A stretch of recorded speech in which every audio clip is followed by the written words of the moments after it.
बच्चों, मैं मनीषा भारती, आपकी हिंदी अध्यापिका। बच्चों, इससे पहले की वीडियो में हम लोग सूरदास जी के पद के बारे में पढ़ रहे थे और इस वीडियो में सूरदास जी का अगला पद करहूँ कलेऊ कान्हा प्यारे का भावार्थ समझेंगे।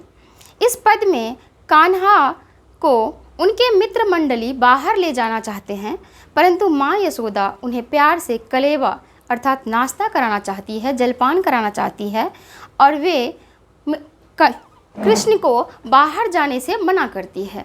तो इसके वर्णन में हम लोग जानेंगे इसके पद का क्या अर्थ है। करहूँ कलेऊ कान्हा प्यारे, करहूँ कलेऊ कान्हा प्यारे।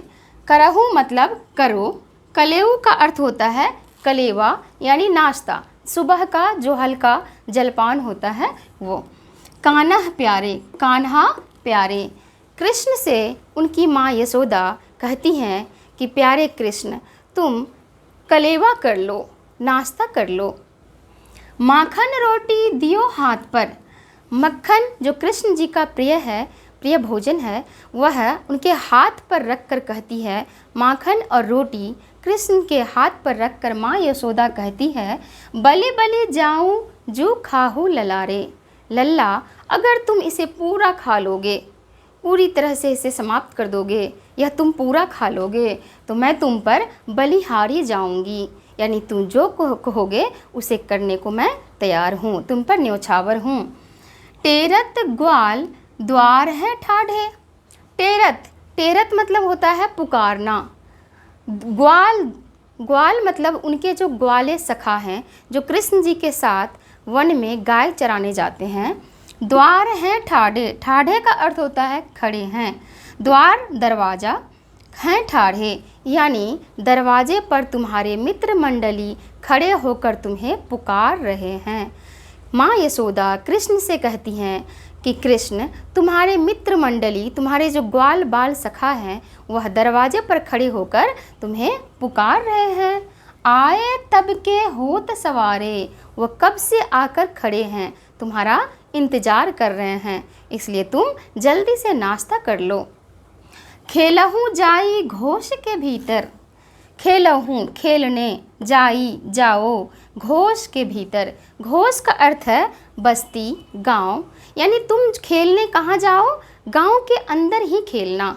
बच्चों, आप तो जानते हैं कि जब से कृष्ण का जन्म हुआ था, उनके मामा कंस उसे मारने के लिए हमेशा उतावले रहते थे और अनेक योजनाएं बनाते थे कि इस प्रकार से कृष्ण को जान से मार दिया जाए, और इसके लिए वह अनेक सैनिक भेजा करते थे। इसलिए माँ यशोदा अपने पुत्र कृष्ण पर हो रहे बार बार हमले से परेशान थी, चिंतित थी। तो माँ यशोदा कृष्ण की सुरक्षा को लेकर चिंतित है, इसलिए वह कहती है कि खेलही जाई घोष के भीतर। कृष्ण खेलने तो जाओ, लेकिन गांव के भीतर ही खेलना, बस्ती में ही खेलना। दूरी कहूँ जनी जेयहूँ बारे। दूरी दूर कहीं भी, जनी मतलब जनी का था मत, जेयहूँ बारे, बारे मतलब बाहर। तुम कहीं भी दूर यानी बाहर बिल्कुल भी खेलने मत जाना, यानी बस्ती से बाहर खेलने मत जाना। टेरी उठे बलराम श्याम को। टेरी मतलब पुकारना, टेरना मतलब पुकारना। टेरी उठे बलराम यानी बलराम पुकार उठते हैं, किसको? श्याम को, कृष्ण को। आवहूँ जाई, आवहूँ आओ, जाही जाते हैं। धेनु मतलब गाय, धेनु का अर्थ है गाय। वन यानी वन, चारे चराने के लिए। आओ कृष्ण चलो, चलते हैं वन में गाय चराएंगे, यानी मिलजुल कर गाय चराएंगे। सूर श्याम कर जोरी मातु सो। सूरदास जी कहते हैं कि श्याम तो श्याम है, हठी हैं, जिद्दी हैं, वह कब मानने वाले हैं कि बस्ती के भीतर खेलेंगे। इसलिए श्याम यानी कृष्ण, कर मतलब हाथ, जोड़ी मतलब जोड़कर, मातु सो यानी अपनी माता यशोदा के सामने हाथ जोड़कर विनती करके, गाई चरावन कहत हरे, कांपते हुए घबराते हुए माँ यशोदा के सामने हाथ जोड़कर वन में गाय चराने की अनुमति ले ही लेते हैं। तो सूरदास जी कहते हैं कृष्ण तो कृष्ण हैं, वे कब मानने वाले हैं? भला बस्ती के अंदर, बस्ती के भीतर ही वो क्यों खेलेंगे? वे तो वन में जाकर गाय चराना पसंद करते हैं और इसलिए वह माता यशोदा के सामने हाथ जोड़कर कांपते हुए उनसे वन में जाने की आज्ञा ले ही लेते हैं। तो बच्चों, इस पद में आपने देखा कि माँ यशोदा कृष्ण से नाश्ता करने के लिए कहती है, मक्खन रोटी उनके हाथ पर देकर कहती है, यदि तुम इसे पूरा खा लोगे तो मैं तुम पर बलिहारी जाऊंगी। तेरत ग्वाल और तभी बताती हैं कि दरवाजे पर कब से तुम्हारे ग्वाल बाल सखा तुम्हारा इंतजार कर रहे हैं, तुम्हें पुकार रहे हैं। लेकिन कृष्ण, तुम खेलने तो जाओ, लेकिन कहाँ?